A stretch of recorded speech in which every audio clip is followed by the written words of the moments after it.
राजा कृष्णदेव अनंतपुर राज्य के राजा थे। उनके पास बहुत सुंदर बगीचे थे।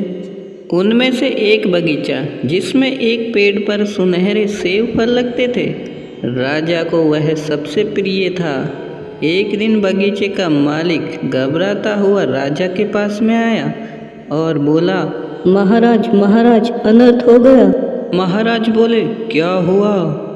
महाराज, आज से पहले ऐसा कभी नहीं हुआ।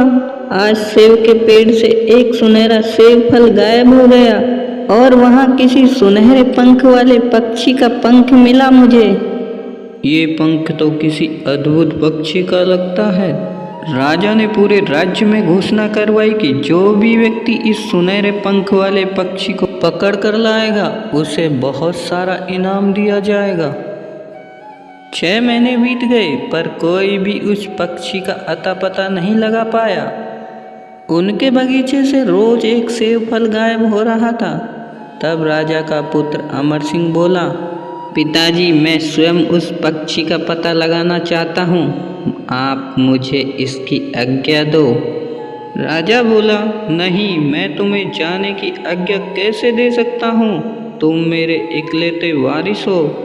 पिताजी, मैं आपका बेटा हूँ। आपने मुझे हमेशा सिखाया कि कोई भी कार्य कितना भी कठिन क्यों ना हो, घबरा कर भागना क्षत्रियों को शोभा नहीं देता। ठीक है बेटा, तुम जाना चाहते हो तो जाओ। इधर राजकुमार अमर सिंह अपने घोड़े पर सवार होकर जंगल में पहुंच गया। घने जंगल के बीच में पहुंचकर उसने देखा कि एक पेड़ के नीचे एक हष्ट-पुष्ट सुनहरा घोड़ा खड़ा हुआ है। राजकुमार ने उस घोड़े के पास में पहुंचकर उसकी पीठ को जैसे ही थपथपाया, घोड़ा प्रसन्न होकर हिनहिनाने लगा। राजकुमार, मुझे लगता है कि तुम उस सुनहरे पक्षी की खोज में निकले हो, लेकिन उस पक्षी का मिलना इतना आसान नहीं है। मेरे प्यारे घोड़े, तुम बोल भी सकते हो, यह देखकर मुझे बहुत खुशी हुई। तेरा नाम क्या है?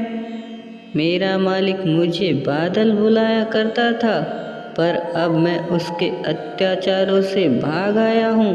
पर अब आप चाहो तो मैं आपकी उस सुनहरे पक्षी को ढूंढने में मदद कर सकता हूँ। ठीक है, मैं अपने घोड़े को वापस भेज देता हूँ। राजकुमार घोड़े के पास में जाकर उसके कान में कुछ फुसफुसाता हुआ कहता है और वह घोड़ा वहाँ से चला जाता है। मालिक, आप मेरी पीठ पर बैठ जाओ, मैं आपको उस किले तक पहुँचा दूंगा, पर किले के भीतर आपको अकेले ही जाना होगा। पलक झपकते ही वह घोड़ा एक विशाल महल के सामने खड़ा था। मालिक, जब आप भीतर जाओगे तब सभी सो रहे होंगे। फाटक से सीधे जाओगे तो दाहिनी तरफ एक बड़ा सा कमरा होगा, उसमें सुनहरे पंखों वाला पक्षी बैठा होगा। आप उस पक्षी को लेकर सीधे बाहर आ जाओगे। उसी कमरे में एक सोने का पिंजरा होगा, आप उसे हाथ मत लगाना। अब राजकुमार अंदर चला गया। उसने देखा वहाँ वाकई में एक सुनहरा पंछी था जो एक पुराने टूटे फूटे पिंजरे में बैठा था। उसने उसको निकाल लिया। जैसे ही वह बाहर आने लगा, उसकी नज़र उस सोने के पिंजरे पर पड़ गई जो बहुत ही खूबसूरत और सोने चांदी से जड़ा हुआ था। उसको देखते ही राजकुमार उसकी तरफ गया और उसको उठा लिया। उस पिंजरे को उठाते ही एक घंटा जोर जोर से बजने लगा। सभी लोग उसकी तरफ दौड़ पड़े और उसको पकड़कर राजा के सामने ले गए। तुम्हें सुनहरे पक्षी की चोरी के जुर्म में कारावास की सजा दी जाएगी। महाराज, एक बार मुझे माफ़ कर दीजिए। दरअसल में यह पक्षी हमारे बगीचे के फलों को चुरा कर खाता था।